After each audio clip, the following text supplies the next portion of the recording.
नमस्ते दोस्तों। जब हम लोग अजीबोगरीब इन 7 शक्ल वाली बाइकों को देखते हैं तो मन खुराफात आ जाती है कि इनकी भी थोड़ी इज्जत करनी तो बनती है। तो आज की वीडियो में फुद्दू सी दिखने वाली ऐसी ही 7 बाइकों की बात करेंगे, जिनमें से कई बाइक तो रिसेंटली लॉन्च हुई है और कई अपनी बेइज्जती ऑलरेडी करा के मिस्टर इंडिया हो चुकी है। तो हमारी लिस्ट की पहली बाइक है टीवीएस राइडर, जिसको 2021 में लॉन्च किया गया था और आज भी खूब बिकती है। ये एक ऐसी बाइक है, अगर आपने इसकी 2-4 रील इंस्टाग्राम पे देख ली तो जब तक आप इसको लेके नहीं आओगे तब तक ये आपको सही से सोने नहीं देगी, और जब इसको ले आओगे तब आप इसकी सही वैल्यू का पता चल जाएगा। वैसे ये बाइक 55 की माइलेज इजिली दे देती है, लेकिन इसका मक्खी जैसा फेस बिल्कुल नहीं जमता और पिछवाड़े से भी उजड़े चमन जैसी लगती है। मतलब जैसे इनकी अपाची 180 और 160 बाइक एकदम परफेक्ट बाइक है, इसमें वैसा नहीं है। यह बाइक अपाची बाइक की नाजायज औलाद जैसी लगती है, जो कहीं से भी टीवीएस के कुनबे से मैच नहीं होती, जबकि इसकी ग्राउंड क्लियरेंस, सिटिंग पोजीशन और सीट सब थर्ड क्लास की है। अगर आप सिंगल चलाते हो तब तो ठीक है, अदरवाइज 2 बंदे हो तो ब्रेकर पर एक बंदा उतारना ही पड़ेगा। वही डबल सवारी में आपका अगवाड़ा कब सुन होगा आपको भी पता नहीं चलेगा, जबकि डबल सवारी में ये बाइक एकदम नीचे बैठ जाती है। वही लंबे लोगों के लिए तो ये बाइक है ही नहीं। लंबे लोग इस बाइक को चलाते हुए ऐसे लगते हैं जैसे बिल्ली चूहे की सवारी कर रही हो। इसके अलावा ना ब्रेकिंग में कॉन्फिडेंस है, ना एक्सीलरेशन में। जब एक्सेलरेट करते हैं तो आवाज ज्यादा करती है और भागती है कम। यहाँ तक कि 1 लाख की इस बाइक में एबीएस तक नहीं मिलते। इसके डिजाइन को और भी अट्रैक्टिव बनाया जा सकता है। वही किसी को यह मक्खी वाला थोबड़ा अच्छा लगता है तो किसी को बिल्कुल भी नहीं, जबकि इसकी ऑन रोड प्राइस 1,03,000 से 1,13,000 तक जाती है। इसके बाद आती है बजाज की नई नवेली फ्रीडम 125 सीएनजी, जो कि सीएनजी में आने वाली इंडिया की फर्स्ट बाइक है, जिसको अगले साल लॉन्च किया गया है। इस बाइक को भी रील्स वगैरह में देखोगे तो बड़ी शानदार लगती है, लेकिन एक्चुअल में इसका डिजाइन बवासीर से कम नहीं है। जितनी इस बाइक की हाइक की गई वैसी बिल्कुल नहीं दिखती। फ्रंट से इसका फेस और फ्यूल टैंक का डिजाइन बिल्कुल भी नहीं जमता। फेस देख के ऐसा लगता है जैसे कोई सांस रोककर पेट छुपाने की कोशिश कर रहा है, जिसको चलाता हुआ इंसान हुड्डी बाबा जैसा उड़ता हुआ दिखाई देता है। वही बैक साइड से टायर और सीट के बीच इतना स्पेस मिलता है कि एक भैंस बैठ जाए। पीछे से भी चलती हुई यह बाइक एकदम बकवास लगती है, जबकि पेट्रोल और सीएनजी दोनों को मैनेज कर करके चलना भी आसान नहीं होता। वही यह बाइक भले ही कितनी भी मजबूत बनाई गई हो, लेकिन तशरीफ के नीचे सीएनजी सिलेंडर को देख के चलते समय सबकी फटी रहती है। वैसे बाइक में सीएनजी का कॉन्सेप्ट एकदम डिफरेंट और यूनिक है, लेकिन लुक वाइज ये बाइक बिल्कुल भी अट्रैक्टिव नहीं है। बस सीएनजी बाइक होने की वजह से लोग कंप्रोमाइज कर लेते हैं, नहीं तो पेट्रोल इंजन के साथ तो कोई देखता भी नहीं। आप भी गौर से देखोगे तो आपके मुंह से भी यही निकलेगा। वहीं इस नमूने की ऑन रोड प्राइस 1.25 लाख के आसपास देखने को मिलती है। इसके बाद आती है एक्सट्रीम 125, जो कि राइडर के कंपटीशन में लॉन्च की गई है,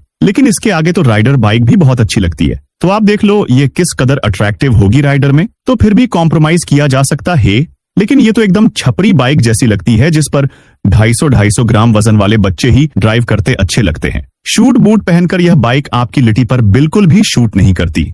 इसका फ्रंट फेस ऑल आउट की एड वाले मेंढक से मिलता झूलता दिखता है, जबकि हेडलाइट का डिजाइन भी रियलिस्टिक नहीं दिखता, जो हेडलाइट कम और एलियन की उड़न तस्तरी ज्यादा दिखती है।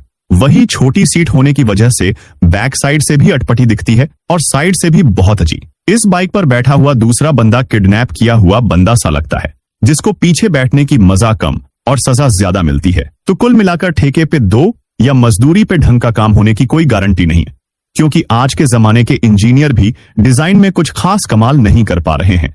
वही इसकी भी ऑन रोड प्राइस 1.25 लाख के आसपास देखने को मिलती है, जो मेरे हिसाब से बिल्कुल भी लेने लायक बाइक नहीं है।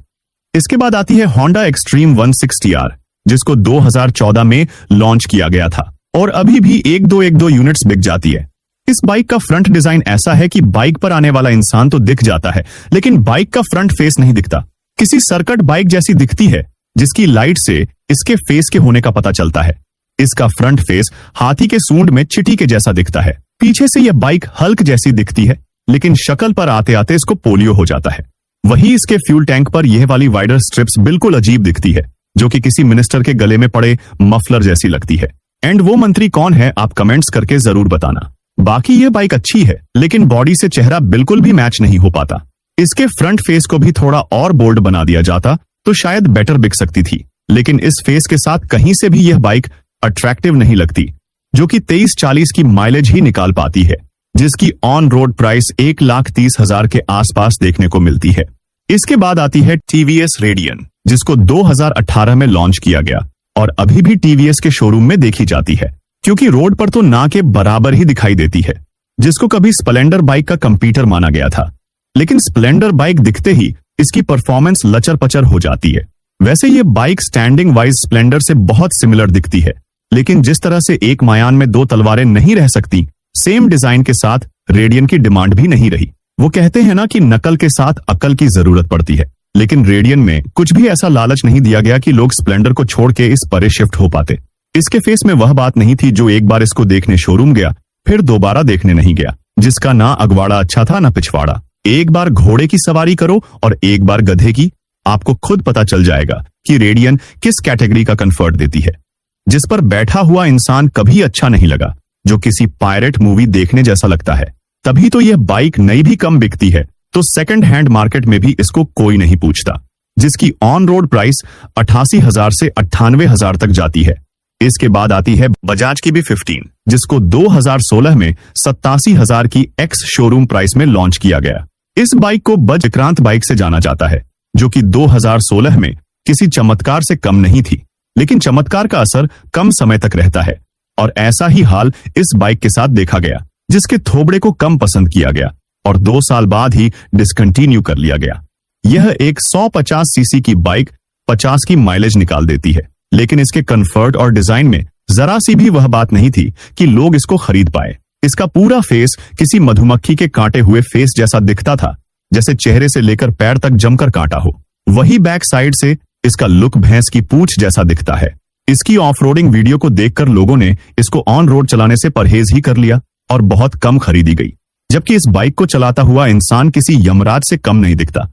मतलब इसका लुक कुछ भैंसा बुग्गी जैसा निकल कर आता है। बस रेहड़ी जोड़ो और भैंसा बुग्गी तैयार। यह बाइक भी फुद्दू सी दिखने की वजह से नहीं चली और जल्दी ही इंडियन मार्केट से मिस्टर इंडिया हो गई।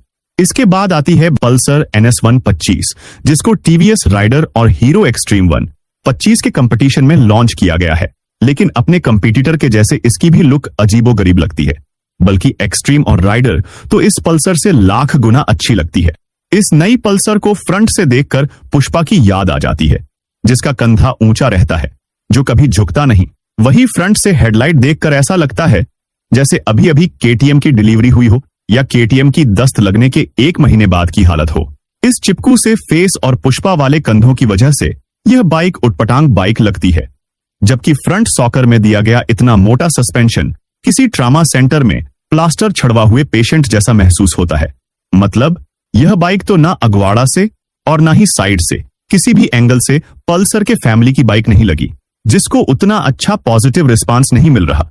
वही इसकी ऑन रोड प्राइस 1.25 लाख के आसपास देखने को मिलती है, जिसको इस थोबड़े के साथ लेना तो बिल्कुल नहीं बनता। सो ये थी वो 7 बाइकें जो डिजाइन वाइज बिल्कुल नहीं जमी एंड। आपको किस बाइक का डिजाइन सबसे खराब लगा कमेंट्स करके जरूर बताएं। सो मिलते हैं एक और नई वीडियो में नई जानकारी के साथ। धन्यवाद।